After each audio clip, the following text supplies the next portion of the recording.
regiones tienen que marcar, así como Cajamarca está marcando la lucha del país. Y las organizaciones políticas tenemos que subsumirnos a la lucha de las regiones, porque no habiendo sindicatos, no habiendo organizaciones realmente sólidas, hay que ir al seno de la patria, y que las regiones tienen que, por su derecho, luchar, por su derecho, tener que hacer oír su voz.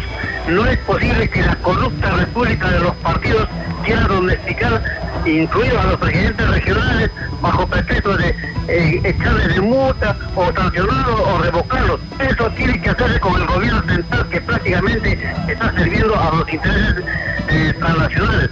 Por lo visto, tenemos que luchar a la par y juntos con las regiones. Gracias. Sí, lo que usted dice es bastante verdad, porque las organizaciones de hoy en día se han vuelto pues un apéndice del Estado, ¿no? Entonces es algo muy lamentable. Bien, entonces lo que decía el anterior hermano, muy acertado. Mira, yo quiero en realidad continuar con el comentario inicial que estábamos haciendo a raíz de una anterior llamada, no la última, sino la antepenúltima llamada de un oyente de ideología neoliberal, que ya no deberían existir las ideologías. Entonces nosotros nos preguntamos, no políticamente, ya, sino desde el punto de vista ideológico, ¿qué cosa es el neoliberalismo? ¿Qué cosa es el neoliberalismo? A ver, le planteamos a ustedes, amables oyentes, ¿qué cosa es el neoliberalismo? ¿No es acaso una ideología que se traduce después en lo político, en las políticas de Estado que nosotros lo estamos viviendo más de 20 años? A ver, dejamos una cuestión así muy interesante. Bueno, tenemos otra llamada, a ver, breve por favor. Buenas noches, Fernando Santanita. Sí, adelante, alce su voz por favor. Sí, mire, que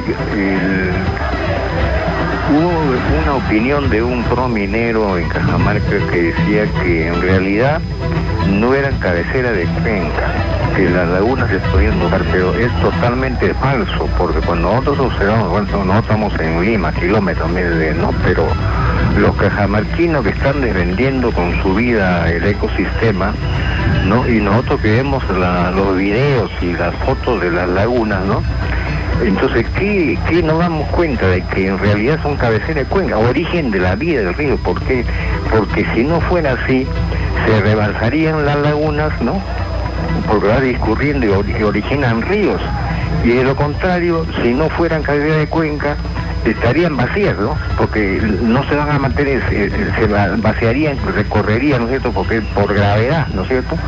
Pero no, es tan maravilloso la creación de nuestro Padre Celestial que es una cabecera de cuenca. Entonces estos miserables van a cometer un crimen ahí en esa zona. Gracias, hermano.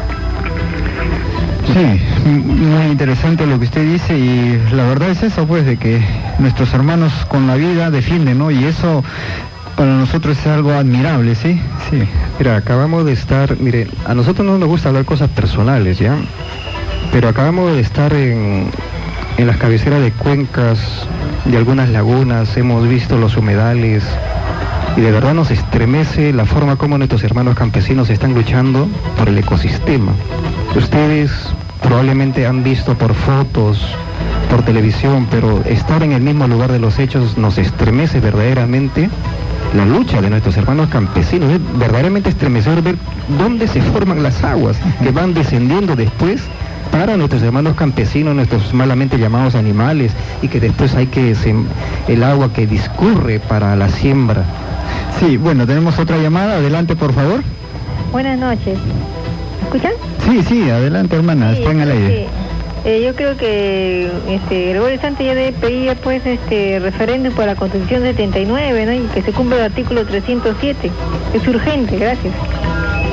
El gestor de la Universidad Nacional de San Marcos sacó un adelante disciplinario para reprimir a los estudiantes, ¿no? Solamente los estudiantes quieren que seamos ese señor y no opinamos cuestiones, nada, lo que es la realidad tanto académica y lo que es nuestra cuestión política, ¿no? Y eso es lo que se espera en ese transcurso de tiempo, pero también al mismo tiempo los estudiantes no comprendimos que la lucha no es solamente del estudiantado, del campesinado, sino que creo que es toda unión y Y ese es el gran preocupante para los estudiantes de tanto de humanidades, de sociales, de derecho y las demás facultades, ¿no? Y creo que esta situación que está pasando a nivel nacional nos permita reflexionar y también ver la situación y los estudiantes tomarse para ambos campos, no solamente creo uno, no, y ahora creo que nos ha caído a nosotros mismos esta reflexión, ¿no? Eso no más quería decir, gracias. Hermano, antes que corte, ¿cortó? Ya cortó. No, todavía no. Ya. Sí. Queríamos hacerle una pregunta. Estamos viendo estos casos de la San Marcos, ¿sí? ¿Podría darnos así minutos concisos, decirnos la problemática, por favor? Ya, el problema es que el señor rector Cotillo ha sacado ya el día antes de ayer, el jueves, ha sacado una resolución que ese es el reglamento proceso disciplinario, ¿no? Es eso para despedir a los estudiantes que están cuestionando, porque en su parte de su trabajo que tienen sus personas están cuestionados. Hay profesores que prácticamente que no deberían estar en ese cargo y están ocupando cargos importantes y estaban cuestionando a los estudiantes y había movilizaciones y para única manera de amordazar, de callar era eso, pues entonces el día martes en la tarde ingresan a la universidad la policía, lo trae la policía para reprimirlos, ¿no? Porque ya habían tomado el rectorado, pero no, ellos no, de manera supuestamente son violentos, ¿no? Pero ellos trajeron el policía en la cual gracias a los estudiantes una cierta cantidad se sumaron, ¿no? Y no sirvió. Pero ya la resolución ya se dio ya. Y eso es lo que esperamos es seguramente va a actuar reprimiendo, ¿no? O sea, reprimiendo una cantidad de estudiantes. Con esta resolución entonces a los alumnos que de repente protestan por que se desarrolle la universidad lo van a ver como personas revoltosas. Claro, ya directamente nos dijo que éramos terroristas, ¿no? Muy bien, hermano. Muchas gracias. Bien, muchas gracias. Bueno, esto es lo que la gente está oyendo. Sí, han habido movilizaciones en esta semana de diferentes universidades, Universidad San Marcos, la Universidad La Cantuta y también en el interior del país de varias universidades. Dentro de ellos estaban cuestionando a los decanos, a los que se encargan porque estaban imponiendo un estatuto, unas resoluciones. Entonces eso está para estudiar todavía. Bien, vamos en todo caso a retomar las ideas que estamos lanzando, no lanzando en realidad, sino que a raíz de una llamada telefónica de un oyente con ideología neoliberal. Y vamos a hacer una dialéctica, digamos, a manera de repregunta, ¿no? El oyente de ideología neoliberal, él dice que nos olvidemos ya de las ideologías, que eso ya está pasado de moda, que eso ya ni se debería de hablar. Ya no vaya. Bueno, pero él no dice, por ejemplo, que se declara neoliberal. Los neoliberales, ¿cierto?, precisamente dicen a los 4 cabos de la tierra que el neoliberalismo, que ya no se debe hablar de ideologías. Ya, sí, tenemos otra llamada. Adelante, breve, por favor. Aló, bueno, sí. Solamente llamaba para, digamos, felicitar al joven eso, y quisiera también invocar a todos los medios de comunicación que deben de, digamos, invitar a esos jóvenes de la universidad, porque si no, o como la universidad quieren oprimir a los jóvenes, tenemos que escuchar a los jóvenes, porque de ellos va a salir, digamos, los nuevos jóvenes, los nuevos que van a defender ese país. Otra cosita, por ejemplo, tanto estamos tocando el tema de Conga, ¿no? Escuchan, ¿no?, de que, digamos, el sol y el subsuelo pertenece a todos los peruanos. Entonces, en todo caso, pertenece a un referéndum porque pertenece a todos los peruanos. Y salimos de eso, digamos, de ese entrampamiento. ¿Por qué tienen miedo? ¿No pueden hacer un referéndum como se hizo de Fonade, digamos? Muchas gracias. Sí, escuchamos eso porque lo de San Marcos, de las universidades, lo que se busca es que el estudiante pues tenga una educación integral, no solamente la parte intelectual, lo que hoy en día es lo que quieren desarrollar con los estudiantes, la parte intelectual, y la parte social no lo quieren ver. Sí, está muy acertado, estimado hermano, su comentario. Ya, entonces decíamos esto sobre el neoliberalismo, porque todas estas llamadas telefónicas de los oyentes hay que englobarlo dentro precisamente de los modelos económicos aquí dentro del capitalismo. Por ejemplo, un joven llamada, por ejemplo, pues no, en las universidades no les van a hablar, por ejemplo, sobre marxismo, sobre materialismo histórico, sobre materialismo dialéctico. No les van a enseñar eso. Eso se enseñaba antes, obviamente, para decirle al mundo que efectivamente hay otro tipo de sistemas sociales que la población puede optar.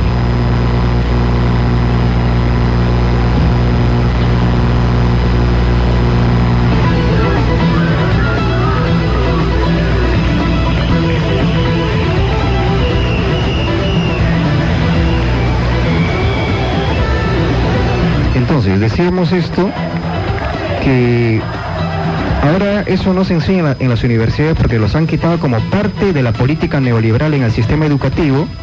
En las universidades lo han quitado. De tal forma que el joven que estudia va a pensar que solamente existe un tipo de sistema social, o sea, la capitalista en su forma neoliberal, la que en el Perú se instauró a través de un golpe militar criminal.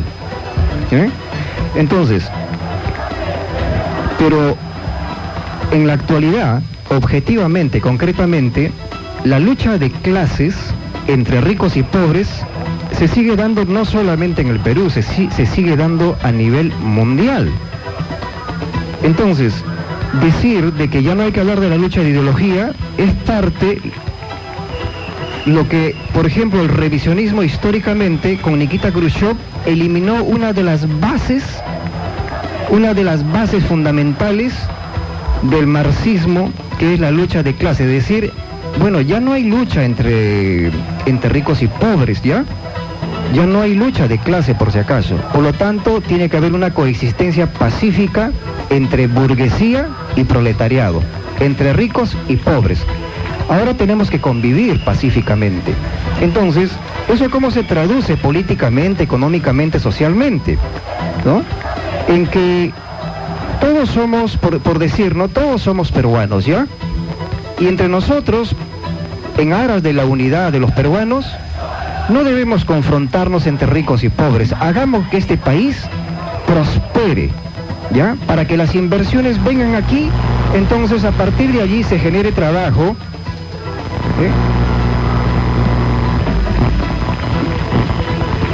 Se genere trabajo, ¿cierto? Y a través de las inversiones se genera trabajo y con eso vamos a ir saliendo de la pobreza, ¿ok? Vamos a salir de la pobreza. Los empresarios se van a dedicar a exportar, los trabajadores, por ejemplo, con la agroexportación, trabajan 300 soles, 400 soles, 500 soles, 12 horas de trabajo, bien bonito, ¿no es cierto?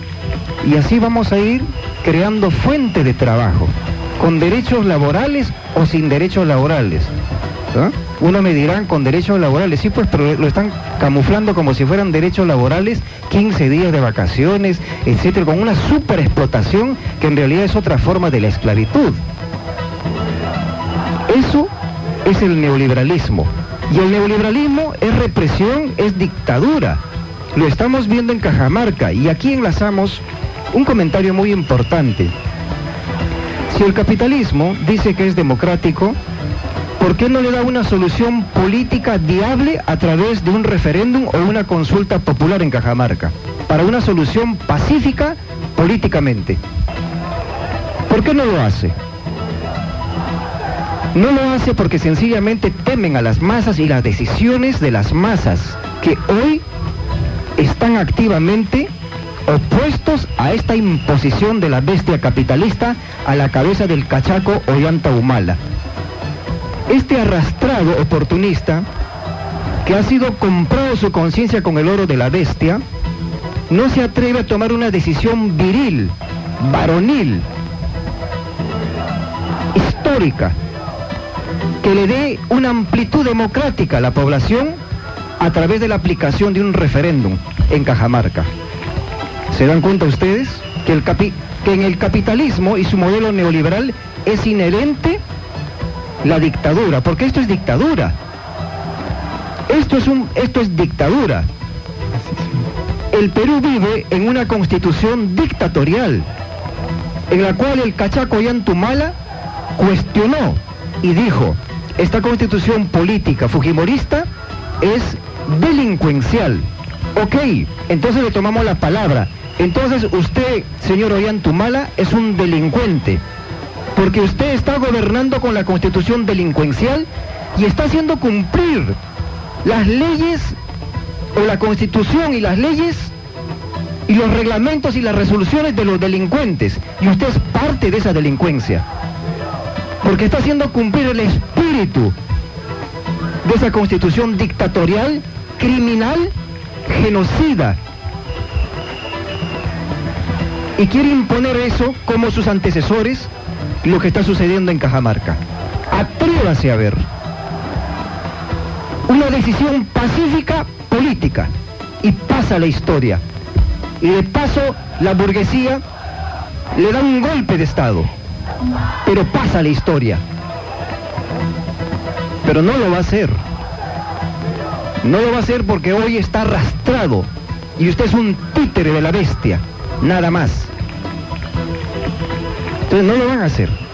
Y esto es importante comentar porque Ollanta Humala, en su viaje al Asia hace unas semanas, él dijo un tema que es bastante importante para una interpretación política, hermanos oyentes del programa de La Voz del Obrero, que es el tema de la previsibilidad de la seguridad jurídica y de las inversiones en el país. ¿Cómo se interpreta esto? O sea, si usted va a prever algo, ¿cierto?, en el tiempo, se supone que usted tiene que organizar todo lo previsible para de aquí a 5 años, por ejemplo, cuando haya un nuevo gobierno. Y esa previsibilidad se da en el caso de la seguridad jurídica para las llamadas inversiones. O sea, ¿qué significa esto?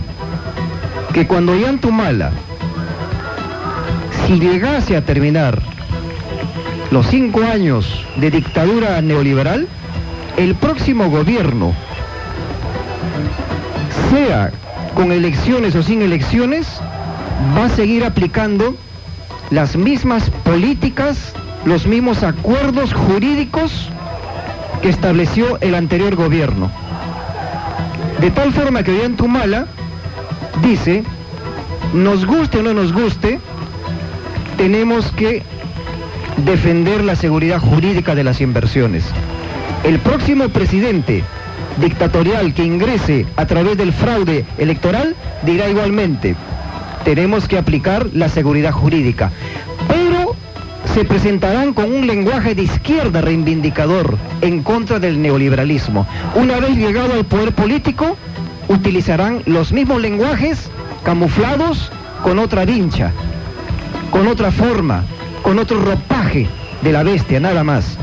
Por eso mismo, hermanos, nosotros aquí en el programa de La Voz del Obrero hemos venido planteando posiciones políticas muy importantes con referencia a la estafa